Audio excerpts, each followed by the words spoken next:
Kembali Anda akan mengikuti Talkshow interaktif di SAS FM.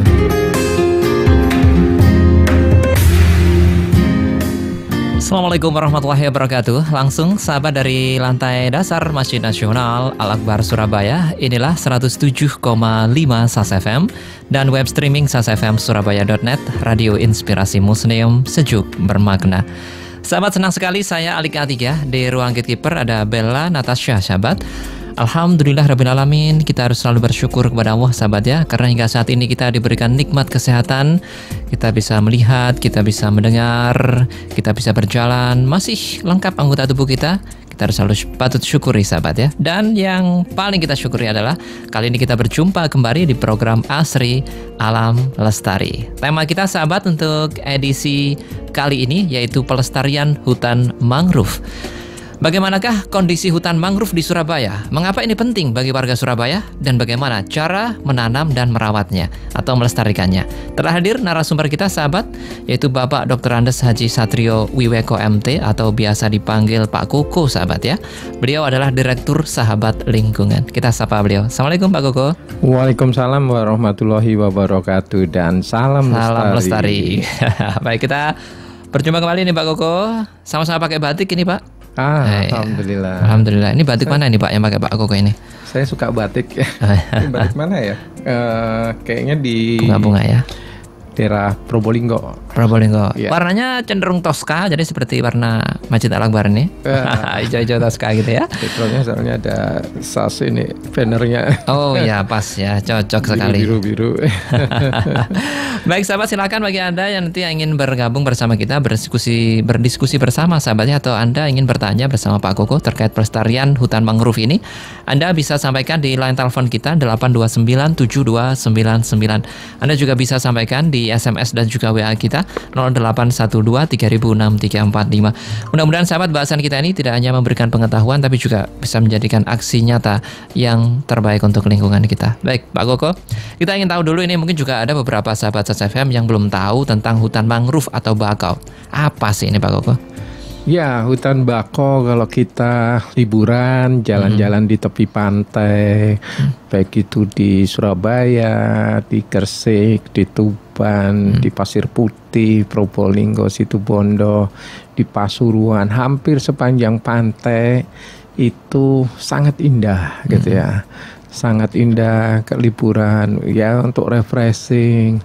Wah, penat-penat, pikiran-pikiran sumpah pasti hilang kalau sudah kita berada di tepi pantai, apalagi lihat deburan ombak yang berwarna biru, kemudian pasirnya putih, dan di tepi pantai itu ada segerombolan pepohonan yang warnanya hijau. Ya, semakin memperindah pinggir pantai itu ya. Jadinya kalau kita berperahu ria gitu ya ke tengah laut, terus kemudian kita memandang ke daratan, waduh, lautnya biru, terus kemudian di daratan dengan segerombolan pepohonan yang hijau, jadinya nyaman sekali. Nah, pohon-pohon yang bergerombol, baik mulai perdu, herba sampai pepohonan, itulah yang disebut dengan hutan mangrove atau hutan bakau. Dia itu beradanya di tepi pantai gitu ya, di kawasan muara sungai gitu ya. Kurang lebih dia itu bisa hidup di daerah pasang surut air laut. Nah, idealnya hutan bakau itu ketebalannya dari tepi pantai laut sampai pasang itu, idealnya hutan bakau itu ketebalan minimal 200 meter. 200 ketebalan apanya itu Pak? Ketebalan hutan bakau. Jadi ini tepi pantai sampai menjorok ke daratan itu minimal harus 200 meter. Oh, iya. Itu idealnya, minimal idealnya seperti itu. Jadi jarak ya Pak Koko ya? Iya, jarak tebelnya itu. Nah, tapi sekarang jumpai hutan bakau yang tebel seperti itu kayaknya sangat langka gitu ya. Iya. Kalau kita lihat, nah ini di tepi laut terus ya gini tipis sekali, nggak sampai 200 meter. Nah, sekarang ini sahabat, kita juga sambil lihat di YouTube Pak Koko ya terkait kawasan konservasi hutan mangrove di Surabaya ini, Wonorejo Pak Koko ya. Betul. Jadi kalau ini kondisi terakhir sih diupdate ini Juni ya 2015. Berarti ini kondisi sekarang ini Pak Koko. Iya. Jadi ini tipis ya Pak Koko? masih tipis gitu ya, masih tipis. Idealnya menurut peraturan itu ketebalannya 200 meter. Nah, kalau 200 meter dia akan bisa berfungsi secara ekologis, ekonomis, terus kemudian juga secara aspek wisata itu sangat indah.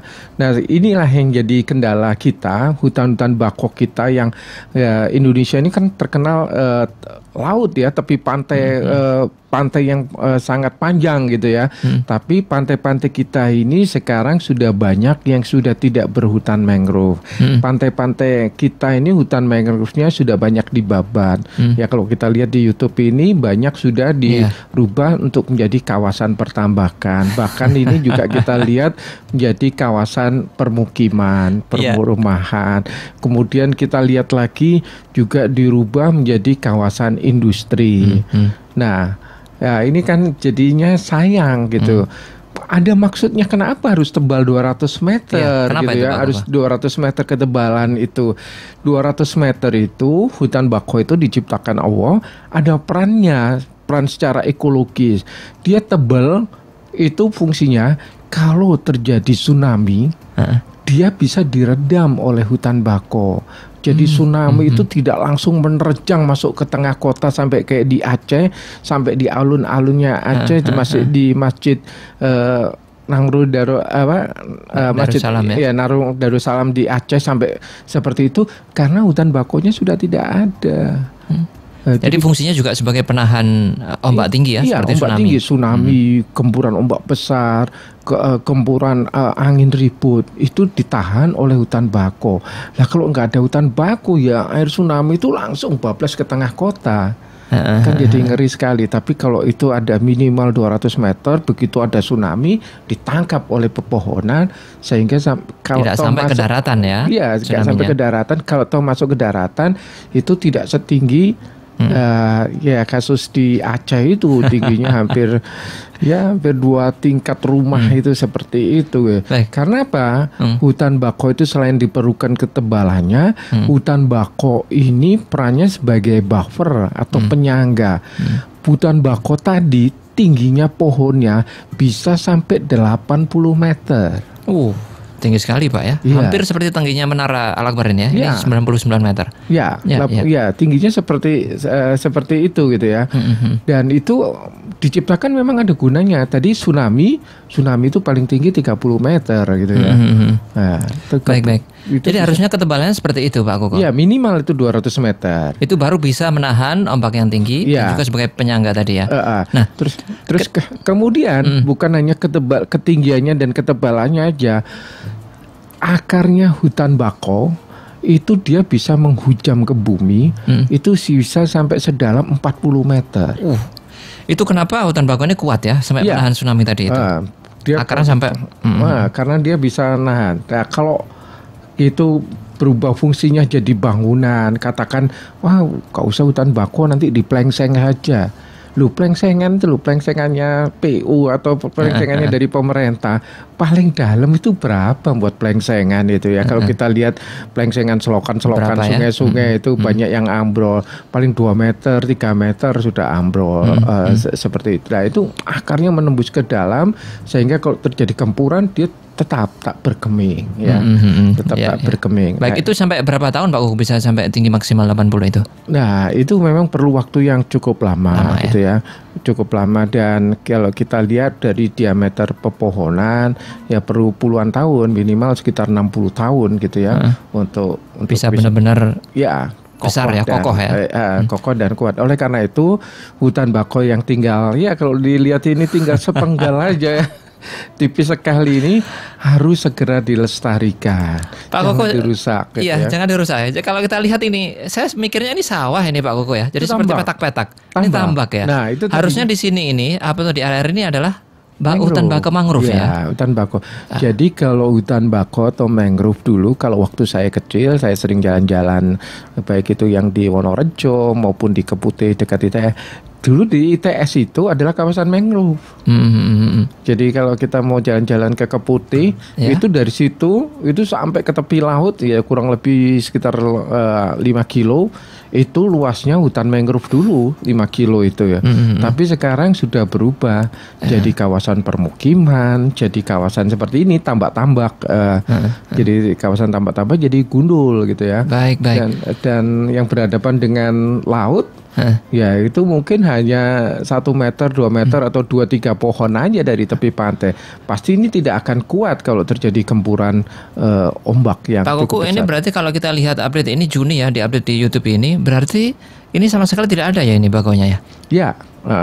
Ini kawasan konservasinya seperti dibuat tambak ini malahan Pak Koko. Ya, sudah berubah peruntukannya, tata ruang kita menjadi seharusnya kawasan mangrove sudah jadi kawasan pertambakan seperti itu. Seandainya Pak Koko, kalau kita ada tsunami barangkali menyerang Surabaya, ini langsung kena pemukiman ya, karena kita gundul ini, nggak ada bakau. Bukan saja permukiman yang di tepi pantai di situ, bisa sampai ke Taman Surya. Bisa sampai kota. Ya, Kalau kita ada tsunami. ya tsunami itu kecepatan ombaknya itu hampir 800 km per jam. Ya, kalau lihat Tepat sekali mobil Formula aja cuma berapa itu ya? 300, 400-an itu ya? Ya, dan daya jelajahnya sampai 2000 km. Ya, makanya tsunami Aceh itu bisa sampai dirasakan sampai ke Afrika, sampai ke India, sampai ke Thailand, yang tsunami Aceh itu. Nah, ini pentingnya kita melestarikan hutan mangrove itu tadi. Jadi tidak hanya pinggiran saja yang bertanggung jawab nih ya? Seluruh kota warga ini bertanggung jawab harusnya? Bertanggung jawab terhadap pelestarian hutan mangrove. Jadi orang-orang yang di tengah kota tenang aja, itu kan di pinggiran sana. Tapi ketika tsunami bisa jadi kena ya? Bisa dalam kena, kota. bisa kena juga gitu ya. Dan saya juga prihatin bahkan sekarang di kawasan hutan mangrove itu sekarang banyak berdiri kawasan permukiman, perumahan-perumahan, real estate itu ya. Ini kalau kita lihat update-nya juga di video ini di YouTube ini Pak Ugo, ini ada lah ini Pak Ugo ini. Ini kelihatannya mulai dibangun apa ini? Ya, itu sudah mulai diuruk-uruk, terus kemudian jadi kawasan perumahan yang jadi perumahan. Ini di Kelurahan Wonorejo, Kecamatan Rungkut ya. Betul. Ya, jadi ini real kita lihat videonya. Dan kita lihat misalnya satu contoh yang sudah terjadi misalnya di Jakarta. Di Jakarta di Pantai Indah Kapuk gitu ya, yang beberapa tahun yang lalu sempat heboh gitu ya. Memang dia membangun pakai teknologi. Pantai Indah Kapuknya tidak kebanjiran, tapi daerah-daerah lain kebanjiran karena air hujan itu kan dari hulu menuju ke hilir, dari gunung menuju ke laut. Nah, kalau di tepi lautnya itu ditinggikan, ya air yang dari gunung yang seharusnya terbuang ke laut akhirnya ngendon, ya akhirnya Jakarta banjir. Baik, Pak Ugo, mengenai lokasi-lokasi yang ada di Surabaya itu selain di ini, apakah harus memang semua di pinggir pantai Surabaya atau hanya beberapa tempat saja harusnya? Semua di pinggir pantai. Jadi mulai kalau dari pantai utara, mulai di daerah Busem, Moro, Kembangan, daerah Tandes, terus kemudian daerah Perak, daerah Kenjeran, daerah Keputih. Asam Rawo itu masuk? Ya, daerah Rungkut lah. Kita lihat seperti ini kan hanya sepenggal tipis saja. Harusnya gitu. Kalau ini seberapa ini Pak Koko mangrove-nya? Ya kalau kita menurut aturan minimal 200 meter. Tapi fungsi apa tempat peti kemas ini, apakah ini sudah harusnya ini mangrove atau? Ya seharusnya itu kawasan hutan mangrove. Harus ya. Gitu. Seharusnya itu kawasan hutan mangrove, tapi ya sudah salah kaitannya ya, udah dulu udah mulai salah proses pembangunan. Kalau dulu ya penting investasi cepat masuk, apalagi sekarang rupiah melemah. Ayo, tapi kaidah-kaidah lingkungan itu jangan ditabrak gitu. Dengan pakai teknologi sebenarnya bisa gitu untuk melestarikan hutan mangrove. Jadi hutan mangrove biarkan, kalau mau membangun ya kalau bisa sebelum 200 meter dari tepi laut tadi gitu ya. Nah, itu termasuk ini di Suramadu ya? Di daerah. Kalau Suramadu, Bentang Suramadu saya pikir aman gitu karena aman ya. Bentang aman. Nah, kalau mau membuat tol segala macam, usahakan jangan pas di kawasan hutan mangrove-nya. Kalau perlu masuk ke arah lautnya aja, nggak masalah. Nanti kalau ada tol laut, Nah, itu Kayak tol laut seperti di itu Bali itu ya. Ya, tol laut itu harus ya minimal 200 meter dari tepi laut gitu. Jadi ke arah laut, bukan pas di hutan mangrove-nya. Dulu kalau mereka nggak paham, hutan mangrove itu nggak ada fungsinya, gerombolan aja disikat aja dipakai untuk jalan tol gitu. Nah, itu yang salah ya. Kalau ini kita lihat beberapa ada ini Pak Kuku. Ya. Ini mangrove ya. Ya, mangrove itu yang di kawasan Wonorejo yang sudah mulai dilestarikan, khususnya di delta dekat Kali Cakir Wonokromo. Jadi Kali Cakir Wonokromo itu aliran ke timur. Nah, di sana masih ada sepenggal kawasan mangrove. Terus kalau yang di sisi Madura itu ya di dekat sebelah timurnya Suramadu maupun sebelah baratnya Suramadu itu juga masih ada sepenggal mangrove itu ya. Bula ini juga Gedung Coba. Ini harusnya ini mangrove ini Pak Kuku. Ya, seharusnya ditanam. Tapi ini apa ini? Tambak ini. Tambak-tambak. Berarti statusnya apa ini Pak Kuku? Bahaya atau lampu kuning atau apa ini? Nah, bahaya juga gitu ya, bahaya juga. Karena apa? Tambak-tambak ini ya memang orang cari gampangnya, karena tambak itu budidaya ikan di kawasan pertambakan itu kan ngambilnya air dari laut. Nah, supaya gampang ya mereka ya dekat aja di bibir pantai. Padahal dengan budidaya di bibir pantai itu sangat risiko gitu ya. Baik. Kalau terjadi badai, terjadi gelombang tsunami atau gelombang-gelombang pasang surut, pasti juga akan tergempur. Ikannya akan hilang semua gitu loh. Sama saja begitu Pak Kuku ya. Sama saja gitu ya. Hilangnya mangrove ya. Iya. Itu menyelamatkan mangrove. Terus kemudian sistem pertambakan yang baik itu baik itu bukan tambaknya itu digundulin semua hutan mangrove-nya, hanya langsung petak-petak tambak itu adalah salah. Yang baik benar adalah di sekelilingnya petak-petak tambak tadi tetap di kelilingnya itu ditanamin mangrove. Tadi ada contohnya, sekelilingnya ada mangrove. Sini juga dan ada. Di tengahnya itu dibuat semacam pulau dengan ditanamin mangrove. Karena apa? Hutan mangrove ini selain sebagai fungsi ekologis tadi, dia juga ada fungsi ekonomisnya gitu ya. Ada fungsi ekonomisnya. Ekologi dan ekonomis ada ya sebenarnya. Kalau tahu nih Pak. Berarti banyak yang tidak tahu ini Pak. Ya, nanti akan kita kupas secara dalam bagaimana fungsi ekologis maupun ekonomisnya gitu. Seperti itu. Pak Koko, ini terkait kepemilikan ini miliknya siapa Pak Koko? Nah, ini kadang juga aneh. Di Indonesia ini laut pun sudah disertifikat gitu ya. Nah, kalau kita lihat misalnya di kawasan Sedati, di kawasan Wonorejo, di kawasan Kenjeran, kalau pas pasang air laut itu enggak kan tinggi.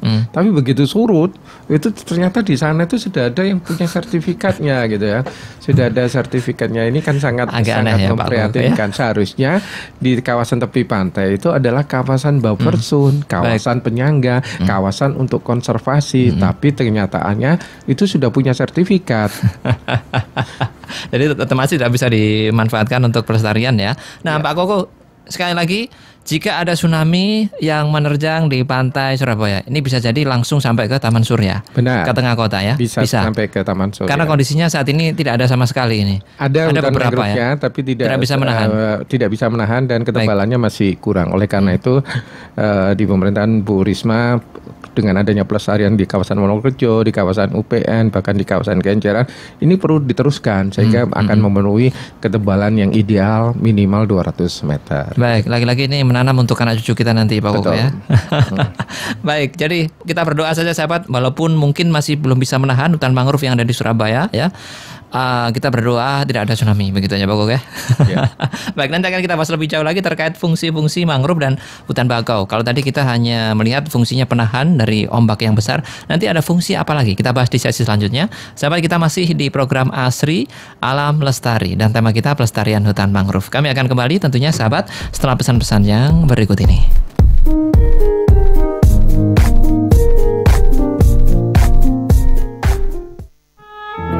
Doa Harian SAS FM.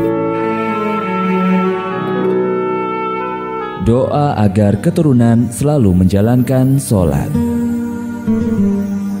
Rabbi ja'alni muqimas sholati wa min dzurriyyati. Rabbana wa taqabbal du'a. Wahai Tuhanku, jadikanlah aku dan anak cucuku orang-orang yang tetap mendirikan sholat. Ya Tuhan kami, perkenankanlah doaku ini.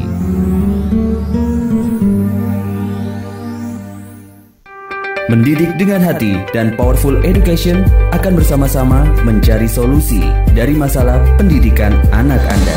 Mendidik dengan hati bersama Syakib Abdullah, pakar pemerhati dan pendidikan anak. Kalau ditanya fase yang paling sulit di mana pada saat mendidik? Apakah di sekolah dasar atau sekolah menengah pertama atau sekolah menengah atas? Saya katakan yang paling sulit justru di sekolah menengah pertama. Powerful Education bersama Suwadi Fajrai, konsultan dan master trainer Powerful Education. Pada anak-anak yang punya energi yang berlimpah itu kita memerlukan sekolah yang mampu mengubah dan menggugah. Kita memerlukan sekolah yang mampu mengubah dan menggugah, bukan sekadar memberi ijazah. Cari inspirasi mendidik anak di program Mendidik dengan Hati dan Powerful Education setiap hari Jumat jam 4 sore. Bermanfaat, menghibur, syar'i. SAS, Radio Inspirasi Muslim, sejuk bermakna.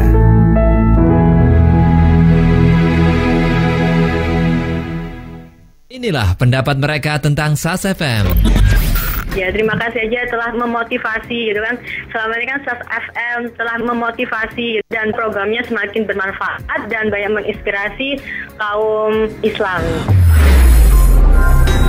107,5 SAS FM.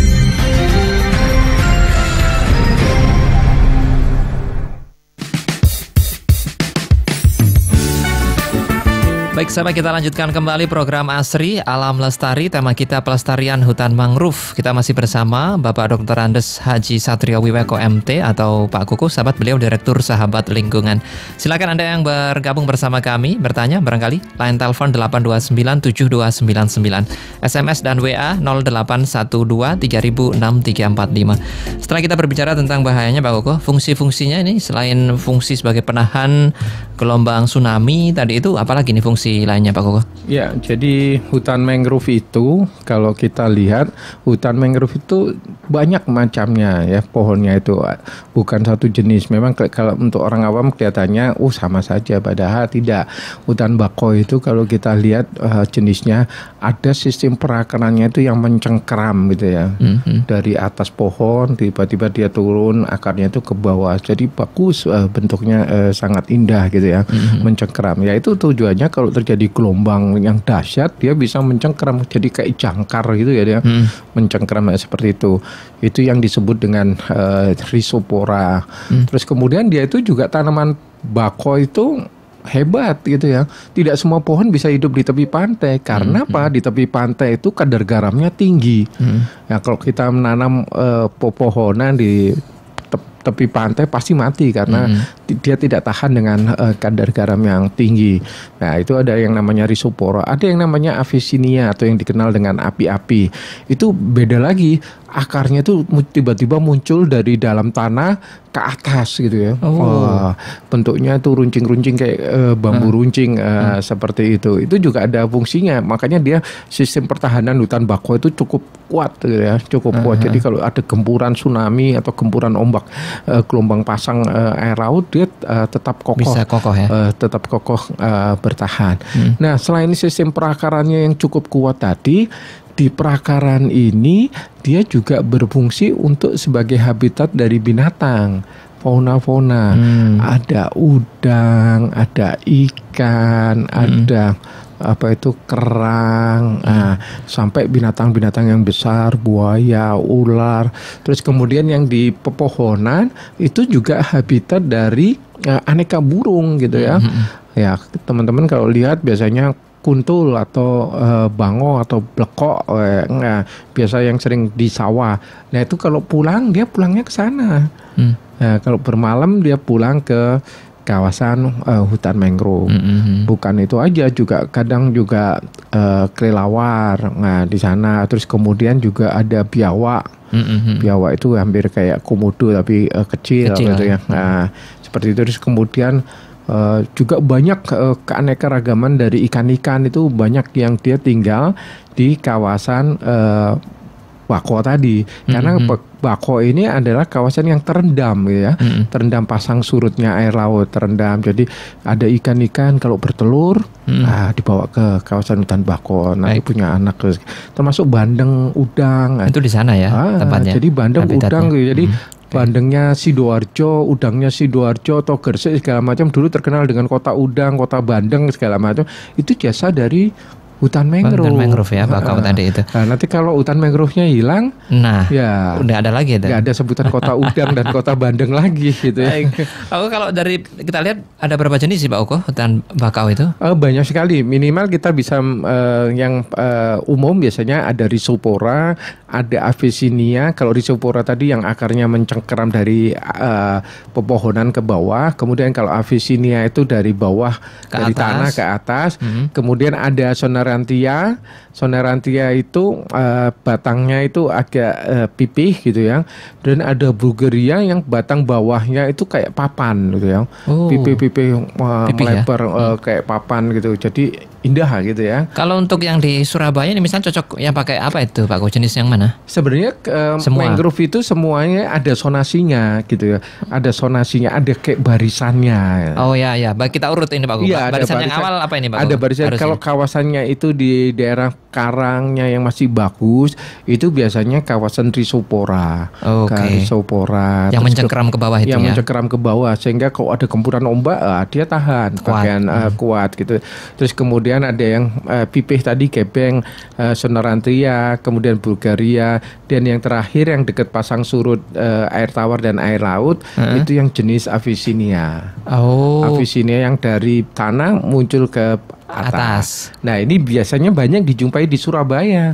Karena ini sebenarnya kawasan peralihan, berarti yang di depan itu sudah hilang semua. Sudah diambil semua ya. Sudah diambil semua. Jadi berarti dulu sebenarnya sudah pernah kita sesuai dengan urutan itu Pak Koko. Iya. Jadi tebal 200 itu terjadi dari 4 jenis itu. Ada minimal ada 4 jenis itu. Sampai nipah. Nipah itu yang kayak pohon kelapa atau palem gitu ya. Nah, itu adalah yang sudah mendekati kawasan pemukiman. Dan juga apa tadi Avicennia itu ya mendekati pemukiman ya. Kawasan Avicennia. Berarti kalau sekarang tinggal itu saja, sebelumnya itu sebenarnya ada, tapi sudah ditebang. Sudah ditebang, sudah hilang. Gitu. Iya. Dan selain dia sebagai gempuran ombak, dia juga penahan angin. Nah, jadi kalau ada angin barat yang anginnya kencang. Gitu, genteng kita nggak bisa terbang semua gitu. Kalau nggak ada mangrove ya genteng kita bisa terbang ke semua. Karena hutan mangrove tadi pohonnya bisa tingginya sampai 80 meter. Rumah kita kan tingginya paling banter 4 meter gitu ya. 4 meter. Ya, itu kan kita bisa dilindungi, berterima kasih terhadap hutan mangrove tadi atau hutan bakau tadi. Terus kemudian hutan bakau ini juga berfungsi memfilter intrusi air laut. Jadi kalau hutan bakaunya itu dibabat, air laut itu tidak masuk ke daratan, air tanahnya. Makanya air tanah kita, sumur-sumur kita ini banyak kan air sumur kita ini kan banyak disedoti ya. Betul. Untuk permukiman, untuk hotel, untuk industri segala macam, sehingga air tawarnya diambil. Nah, rongga yang kosong ini diisi oleh air laut tadi. Diisi air laut.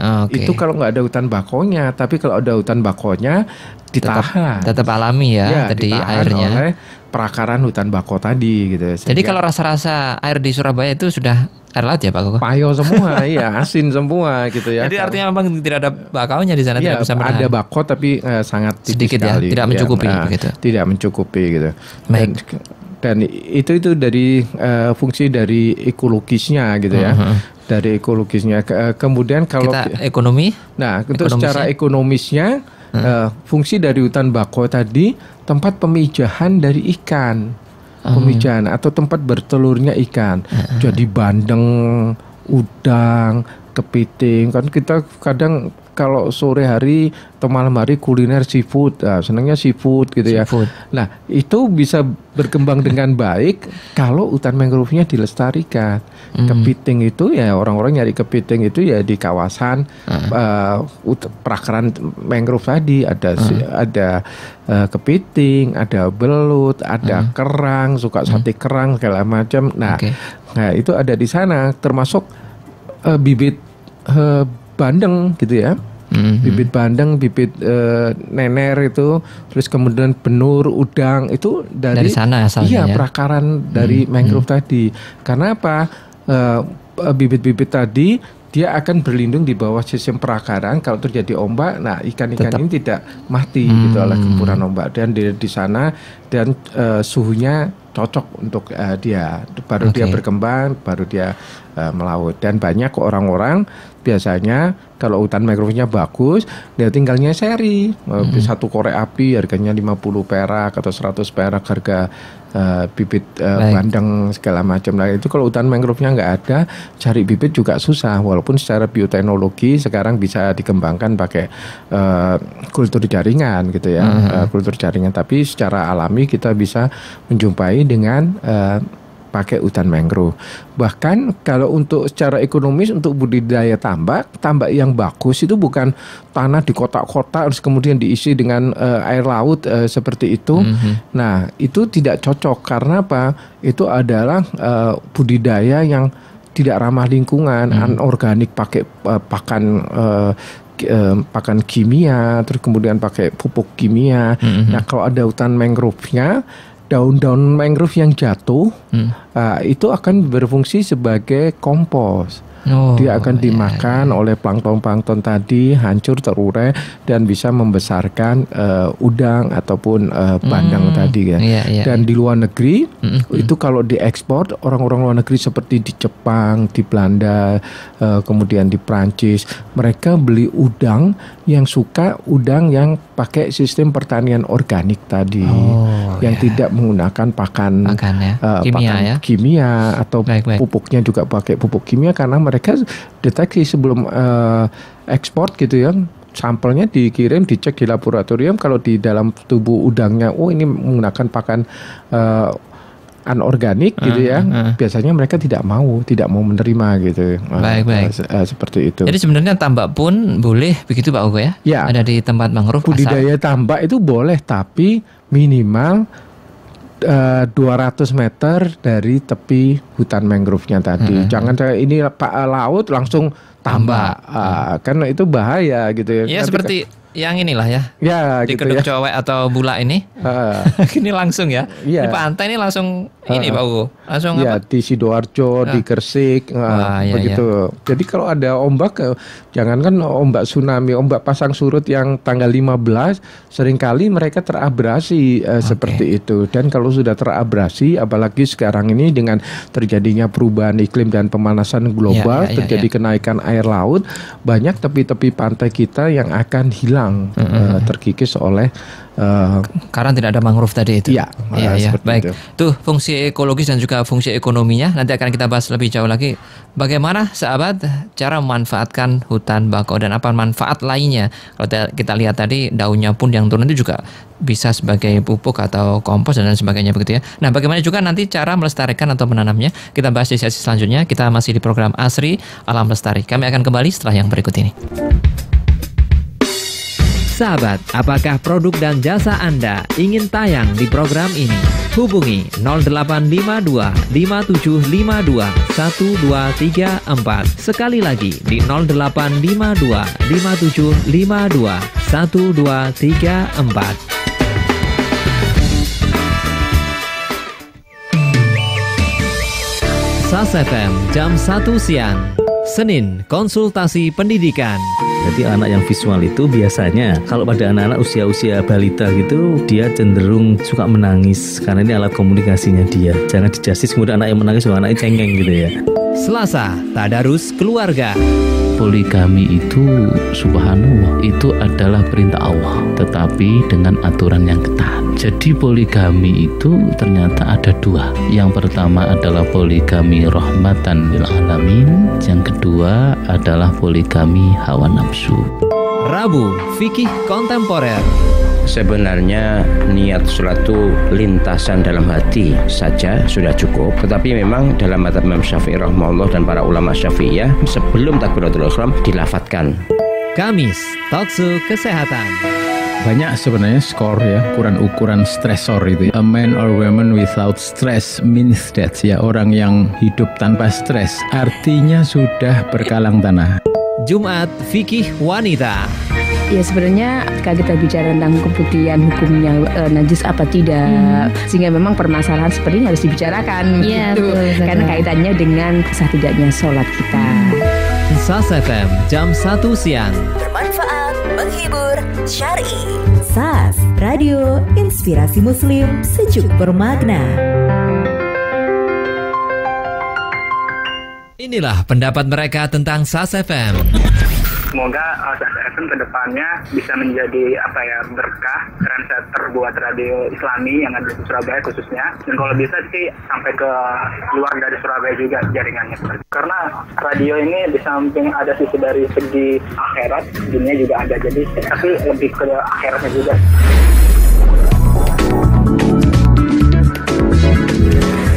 ...107,5 SAS FM. Sahabat, Idul Adha sebentar lagi. Apakah Anda sudah mempersiapkan hewan kurbannya? Percayakan kurban Anda kepada Masjid Nasional Al-Akbar Surabaya. Untuk kurban kambing, sahabat, harga Rp2.500.000. Sapi Rp18 juta dan sapi patungan Rp2.600.000. Maksimal 7 orang. Harga sudah termasuk biaya pemeliharaan dan juga penyembelihan dan pendistribusian. Berkurban di Masjid Al-Akbar Surabaya, insya Allah pengelolaannya sesuai dengan syariah dan pendistribusiannya tepat sasaran. Informasi selengkapnya hubungi 031-828-9755. Sekali lagi 828-9755. Baik, sahabat, kita lanjut kembali di program Asri Alam Lestari. Tema kita pelestarian hutan mangrove. Masih bersama Bapak Dr. Andes Haji Satrio Wiweko MT atau Pak Koko. Beliau Direktur Sahabat Lingkungan. Anda yang bergabung bertanya silakan 8297299, SMS dan WA di 0812306345. Pak Koko, kita lanjutkan membaca SMS yang bergabung ini, Pak, ya. Dari Pak Rudi pertama bergabung. Terima kasih Pak Rudi telah bersama kami. Assalamualaikum warahmatullahi wabarakatuh. Waalaikumsalam warahmatullahi wabarakatuh. Pak, hutan mangrove itu milik negara. Kok bisa dipakai perumahan pribadi? Kayaknya pemerintah kurang peduli lingkungan. Terima kasih. Ya inilah negara kita kadang kekuasaan disalahgunakan gitu ya, kekuasaan terus disalahgunakan sehingga seharusnya kawasan konservasi banyak yang diperjualbelikan gitu. Yang diperjualbelikan bukan perorangan aja, tapi juga investor gitu ya. Kita lihat di Surabaya Timur itu yang perumahan-perumahan itu kadang perumahan-perumahan elit semua yang di daerah Kenjeran, di daerah Kertajaya Indah, sekarang di kawasan Wonokerjo, sekarang udah mulai dikepung semua kawasan konservasi. Nah, ini kan juga sangat memprihatinkan.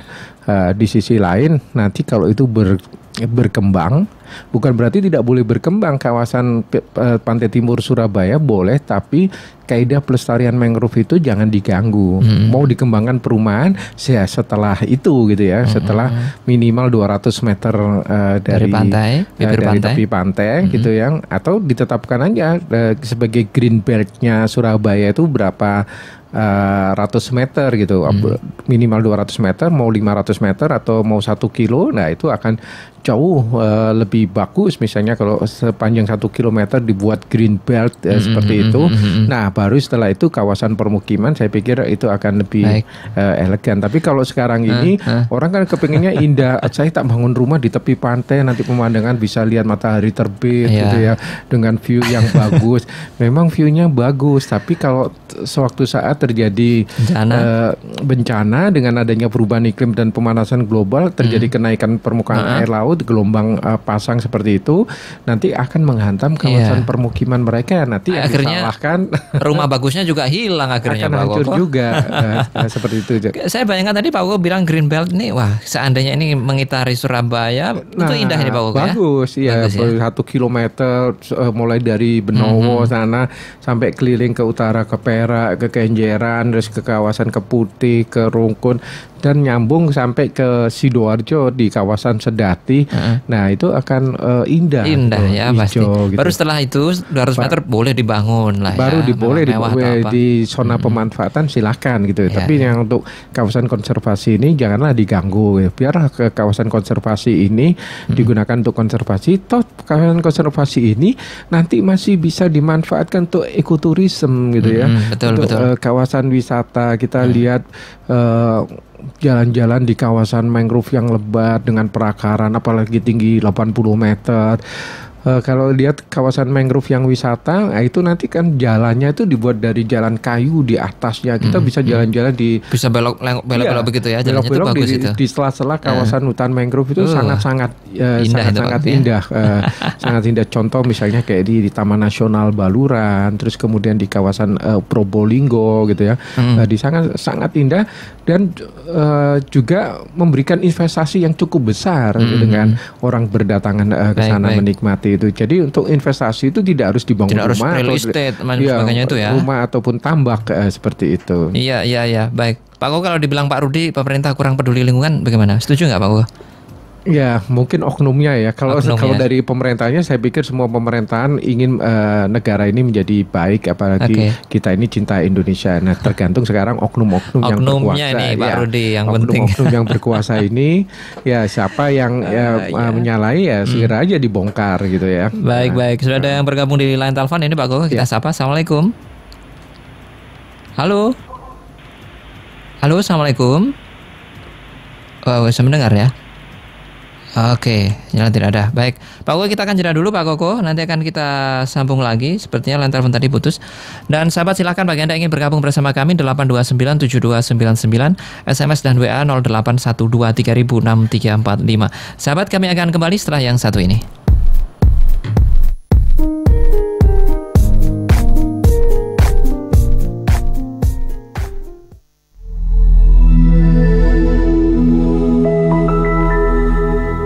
Catatan La Tahzan.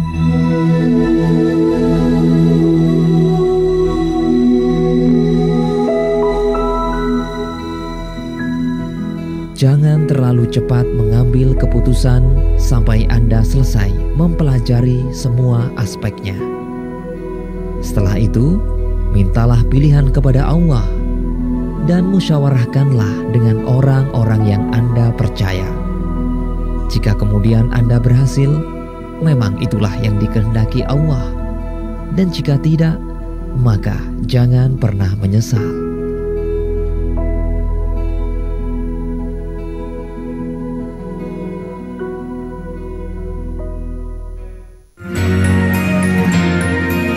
Program SAS FM jam 4 sore. Senin, Anatomi Al-Quran.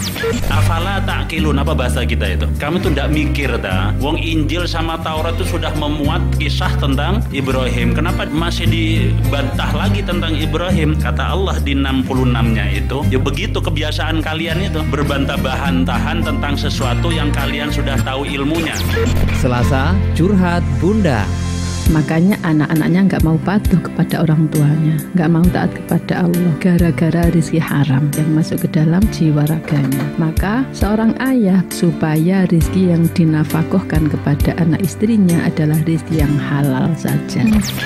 Rabu, indahnya sholat. Sering saya ibaratkan rumahnya sholat itu masjid. Di dalam masjid itu ada sholat, di dalam sholat itu ada sujud, di dalam sujud itu ada hati, di dalam hati itu adalah rumahnya Allah. Keadaan yang paling dekat dengan Allah adalah sujud.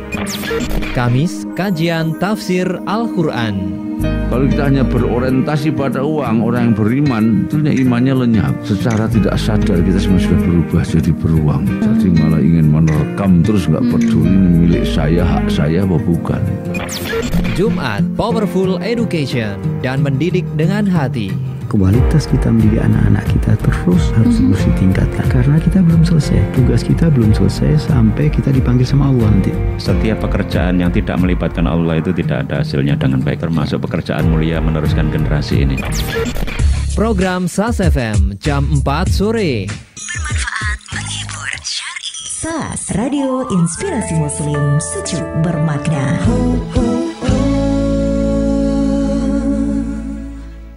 Inilah pendapat mereka tentang SAS FM.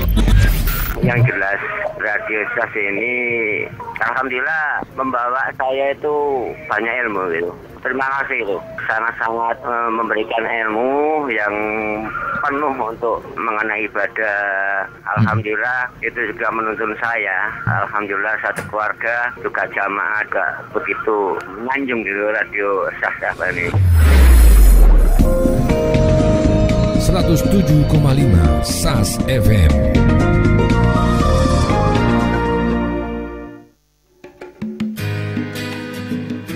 Sahabat, masih memperingati Milad SAS FM yang ke-7, Indonesia AWSAM menggelar seminar kesehatan Islami rahasia anti sakit, sembuh dan hidup bahagia. Seminar interaktif ini sahabat digelar pada hari Minggu 30 Agustus 2015 pukul 9 pagi hingga 12 siang. Dengan narasumber utama Ustadz Dr. Haji Agus Ali Fauzi, PGD Palmed ECU. Beliau praktisi medis, inspirator, dan motivator kehidupan.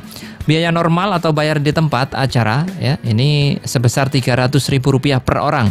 Khusus untuk 50 pendengar SAS FM hanya Rp75.000 per orang.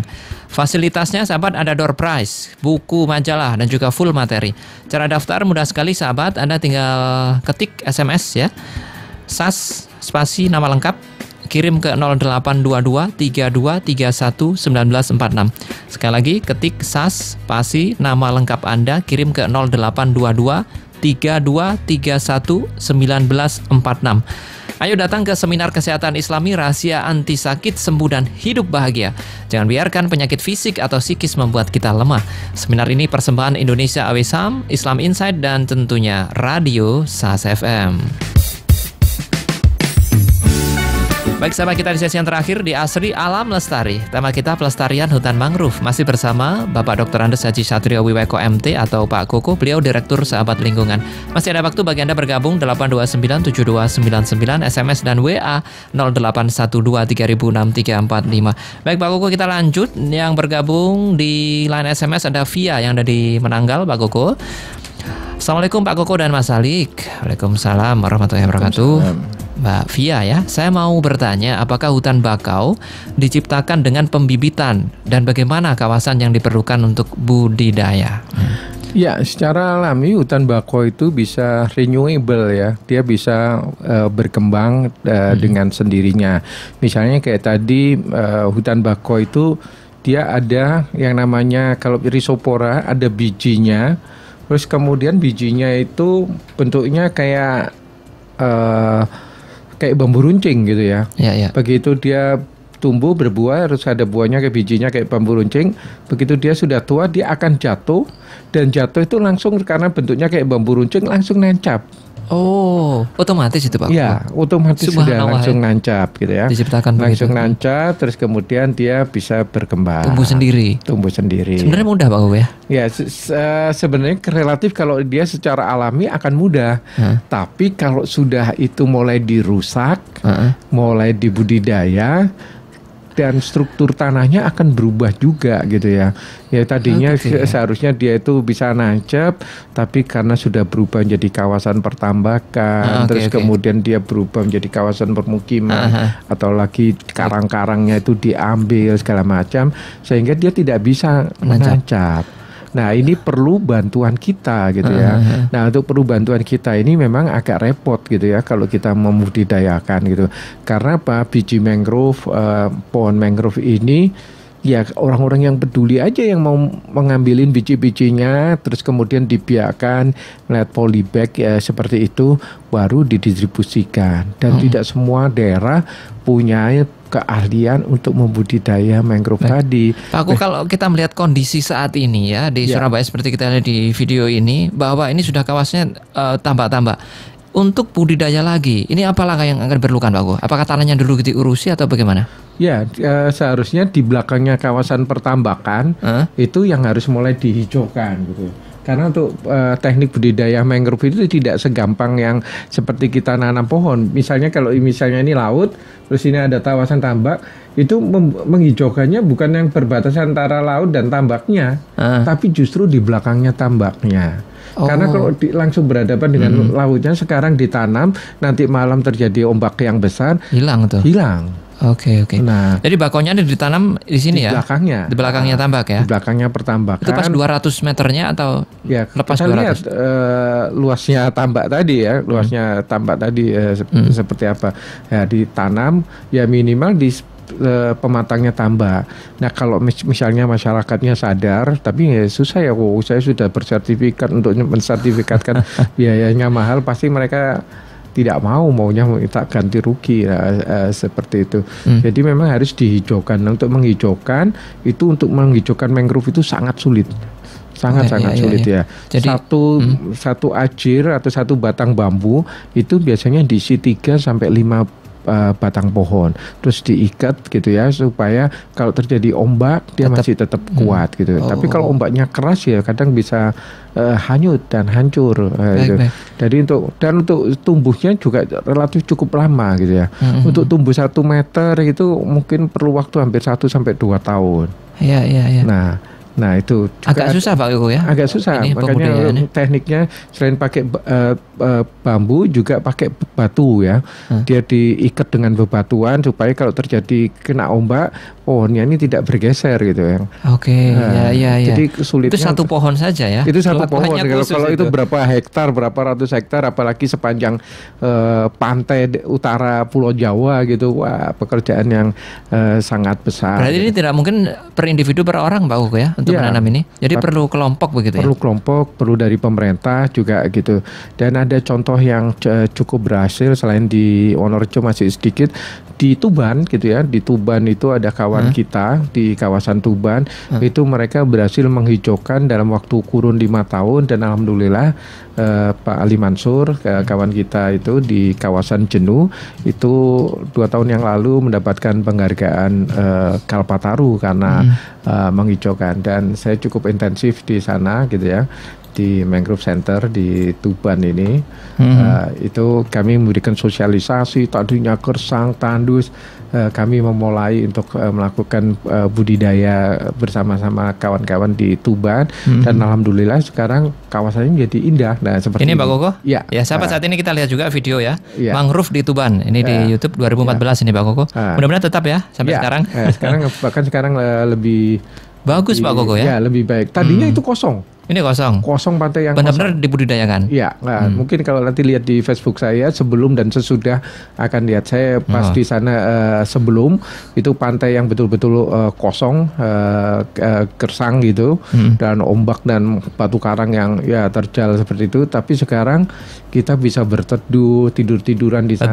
Betul. Sudah foto-foto nih. Ya, kita bisa untuk bahkan untuk camping ground gitu. Bisa ya? Ya, sudah dilakukan untuk kawasan camping ground gitu. Berarti terkait pelestarian atau budidayaan mangrove ini kita perlu mencontoh Tuban. Ya, kita bisa melihat contoh di Tuban itu seorangan Abah Ali, ya dulu saya yang memberikan pelatihan di sana gitu ya, dan alhamdulillah kayak beliau menjadi istiqomah, bahkan dia rela tanahnya dia dipakai untuk tanam hutan mangrove. Dipakai hutan mangrove gitu ya. Baik. Perlu studi ke sana ini kayaknya Pak Koko. Jadi dia yang berhasil Pak Koko ya, walaupun sulit. Ini berapa tahun ini Pak Koko? Kalau kita lihat beberapa pohonnya. Sekarang 2011 ya, sekarang hampir 5 tahun. 5 tahun. Jadi ini jenis apa Pak Koko yang ditanam ini? Pertama kita menanamnya adalah jenis cemara laut gitu ya. Untuk cemara laut gitu ya. Cemara laut terus kemudian dimix dengan mangrove gitu ya. Ini pembibitan Pak Koko ya? Ya, ini masih baru ya? Mangrove ya. Jadi yang di Tuban ini, bako-bako yang di Tuban ini yang sekarang dipakai untuk membantu menghijaukan di kawasan Sampang, di kawasan Bangkalan, di kawasan Probolinggo. Berarti ini gitu. kalau Surabaya ini bisa beli di sana nih Pak Koko? Betul. Ini adalah cemara lautnya. Ini sukses ini cemara laut ya. Ini gunanya apa? Beda kan Pak Koko dengan yang ini ya? Jadi ekosistem mangrove tadi itu spesiesnya banyak sekali ya. Tadi yang kita sebutkan yang umum itu ada 4 dan kurang lebih hampir sekitar 80 spesies untuk tanaman mangrove itu. Baik. Ini kabar gembiranya ya bagi orang Surabaya, ada niat mungkin bisa datang. Kulaannya di sana ya. Di bisa Tuban. Ke Mangrove Center di Tuban. Desa Jenuh Tuban. Ini dia ya. Kita bisa melihat dan ketemu Pak Ali Mansur. Bisa buka di Facebook saya. Ini adalah jenis Rhizopora tadi. Ini Rhizopora ya. Jenis Rhizopora. Yang menghujam ke bawah tadi ya. Yang menghujam ke bawah. Ini usia contoh untuk sistem pertambakan. Jadi tambak yang bagus itu bukan hanya kotak-kotak seperti itu. Di tengahnya ada di dalamnya mangrove. Masih ada mangrove-nya di tepinya. Itu dia. Kita berharap Pak Koko tambah-tambah di kita ini juga ada seperti ini ya, seperti di Tuban ini. Kita juga kegiatan proses penghijauan bersama Pak Gubernur. Kita adakan acara waktu itu di Jenuh Tuban tahun 2012 kita mengadakan kegiatan penghijauan kawasan mangrove di Tuban. Jadi jangan khawatir sahabat untuk warga Surabaya, Anda tinggal mengumpulkan saja ya. Nah, dan pemerintah untuk kemudian dia mendapatkan penghargaan dari Kalpataru. Kalpataru, gitu. ya. Mudah-mudahan nanti menular Pak Koko ke Surabaya. Kita lihat tadi kondisi Surabaya sangat tidak ada sama sekali. Di sedikit sekali Surabaya beberapa juga sudah mulai baik, bahkan ada beberapa ibu dan teman-teman KSM di sana itu memanfaatkan mangrove selain untuk ekowisata, gitu ya. Wisata di mangrove itu mengasihkan. Kita bisa melihat kicauan burung, kita bisa melihat ya burung-burungnya sangat indah, misalnya kayak burung kingfisher atau disebut dengan burung raja udang gitu ya. Kingfisher itu dia bisa terjun masuk ke dalam laut ya. Terus naik lagi dia. Naik lagi sudah membawa ikan. Banyak sekali manfaatnya jika itu terbukti Pak Koko ya. Baik, terima kasih Pak Koko. Pembahasannya tidak terasa waktunya jam 11. Mari kita lestarikan hutan mangrove kita sebagai pelindung pantai kita. Terima kasih. Assalamualaikum warahmatullahi wabarakatuh dan salam lestari. Baik, sampai demikian program kita Asri Alam Lestari. Saya Alika Tiga, Gatekeeper Adabella Natasha pamit. Assalamualaikum warahmatullahi wabarakatuh. Radio SAS FM menunjukkan pukul 11 siang.